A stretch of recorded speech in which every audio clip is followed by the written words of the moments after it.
पूंजीवाद कितना खतरनाक रूप ले सकता है या ये आज हम लोग देख सकते हैं लद्दाख में सोनम वांगचुक के साथ जो हो रहा है। सोनम वांगचुक अपने आसपास के पर्यावरण के लिए लड़ रहे थे, 6th शेड्यूल में डालने के लिए अपने राज्य को कह रहे थे, जो कि बीजेपी ने वादा किया था। लेकिन हुआ यूं कि उन पहाड़ों में लिथियम के भंडार मिले, जिसे अडानी ग्रुप हथियाना चाहता है या फिर उसे अपने बिजनेस में कन्वर्ट करना चाहता है। और लिथियम, चूँकि जितने भी मोबाइल प्रोडक्ट हैं, बैटरीज़ हैं, ये इनसे बनती हैं। तो विकास के नाम पर पर्यावरण का विनाश करने में इन लोगों को बिल्कुल भी हिचक नहीं है और ये खुशी खुशी ऐसा करते हैं और कईयों को मरवा देते हैं। धनबाद में देख लीजिए, अभी जो कोयला खदान था, और झारखंड में भी जो कोई कोयला खदान था, तो वहाँ के गांव वाले अभी बिखर चुके हैं। वहाँ पे कोयले में आग लग गई और वो बेकार हो गया, वो पूरी जगह ही बेकार हो गया। कुछ लोग वहाँ अभी भी रह रहे हैं उस मुश्किल स्थितियों में। तो कहने का अर्थ है कि ये बड़ी बड़ी कंपनियां हैं, ये सरकारों को चलाती हैं। सरकार इन कंपनियों को नहीं चलाती, बल्कि ये कंपनियां सरकारों को चलाती हैं, क्योंकि वो फंडिंग पाते हैं। सरकार, मोदी हो या कोई भी गवर्नमेंट हो, वो बड़ी बड़ी कंपनियों से फंडिंग लाते हैं।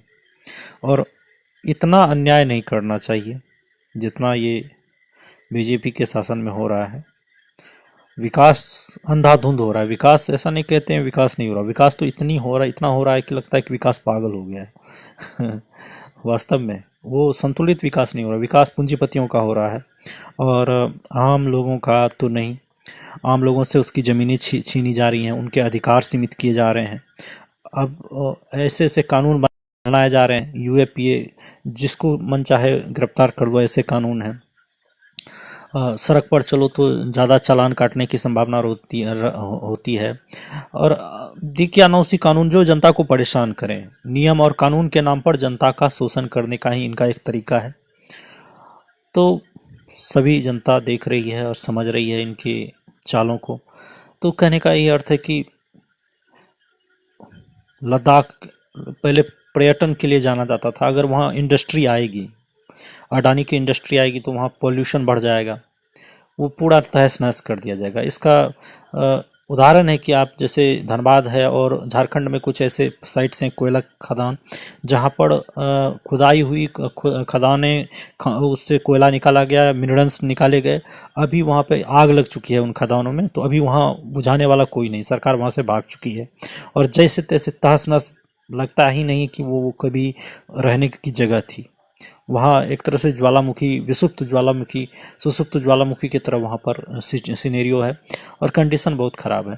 तो इस प्रकार से हम देखते हैं कि सरकार गैर जिम्मेदार हो जाती है, सिर्फ वो पूंजीपतियों के लिए काम करती है। ये जो लंबे चौड़ी सड़कें बन रही है, ये किसके लिए बन रही हैं?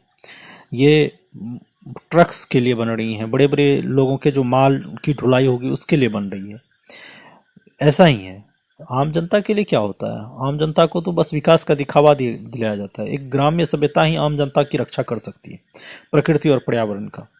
बड़े शहरों में कैसे आदमी कबूतर खाने जैसे बिल्डिंगों में, एक एक फ्लैट्स में, छोटे छोटे माचिस के डिब्बे वाले जैसे फ्लैट में रहते हैं, तो वो विकास नहीं है। विकास तो अपना गाँव है, समाज है, पर्यावरण है, खेती बाड़ी है, नदी है, पहाड़ है, स्वच्छ हवा है। ऐसा तो इंडस्ट्री कभी प्रकृति का दोहन ही करती है जब भी करती है।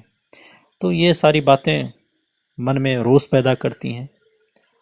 लगता है कि क्या ही हो रहा है, समाज ऐसा क्यों है, या फिर हमारे जो शासक वर्ग के लोग हैं ये ऐसा क्यों करते हैं। धन्यवाद।